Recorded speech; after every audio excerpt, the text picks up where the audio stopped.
রাত ১২টা। শহর ঘুমিয়ে গেছে, কিন্তু রহস্য সে তো এখনই জেগে ওঠে। স্বাগতম মধ্যরাতের রহস্যে, যেখানে প্রতিটি গল্পে লুকিয়ে আছে এক অজানা সত্য। ব্যোমকেশ, ফেলুদা কিংবা তোমার চারপাশের মানুষ, সবাই এর মাঝেই লুকিয়ে আছে এক টুকরো রহস্য। চলো আমরা ডুব দিই সেই অন্ধকারে, যেখানে আলো মানে উত্তর আর ছায়া মানে প্রশ্ন। এই হলো মধ্যরাতের রহস্য। রাত নামলে শহর ঘুমোয়, কিন্তু রহস্য কখনো ঘুমায় না। সাবস্ক্রাইব করুন প্রতি রাতে এক নতুন রহস্য। রাত যত গভীর, রহস্য তত ঘনন। স্বাগতম মধ্যরাতের রহস্যতে। প্রতি সপ্তাহে এক নতুন রহস্য, এক নতুন গল্প। কলকাতার সেই পুরনো সময়। ঘড়ির কাঁটা বিকেল ৫টার দিকে। ব্যোমকেশ বসে আছে তার পরিচিত ঘরে, হাতে এক কাপ চা, টেবিলের ওপর ছড়ানো কাগজপত্র।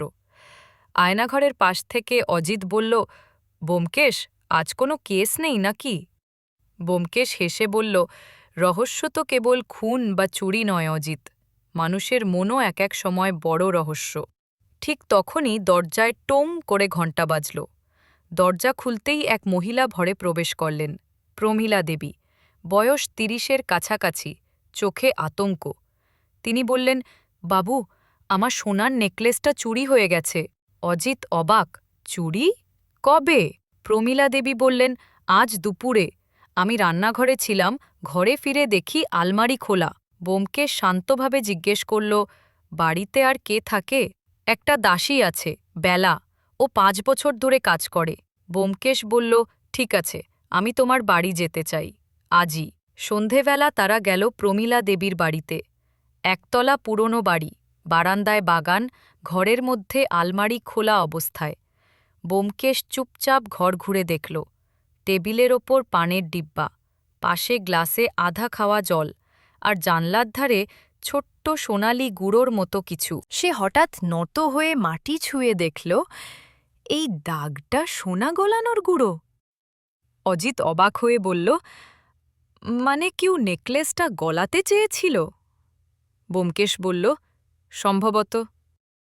বেলাকে ডাকা হল। সাধারণ চেহারার মেয়ে, চোখ নিচু করে দাঁড়িয়ে আছে। ব্যোমকেশ হাসল, তুমি কি আজ দুপুরে ঘরে গিয়েছিলে? বেলা কাপা গলায় বলল, না বাবু, আমি রান্নাঘরে ছিলুম।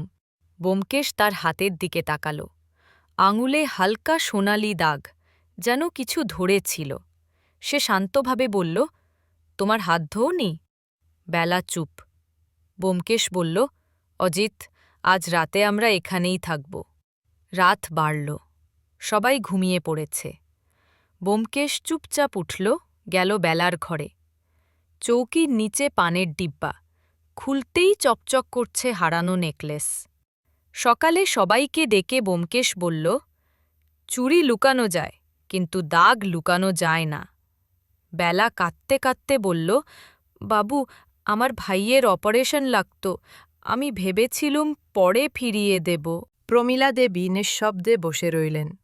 ব্যোমকেশ বলল, তুমি যদি সত্যিই অনুতপ্ত হও, তোমার জন্য বিচার আমার নয়, তোমার বিবেক করবে।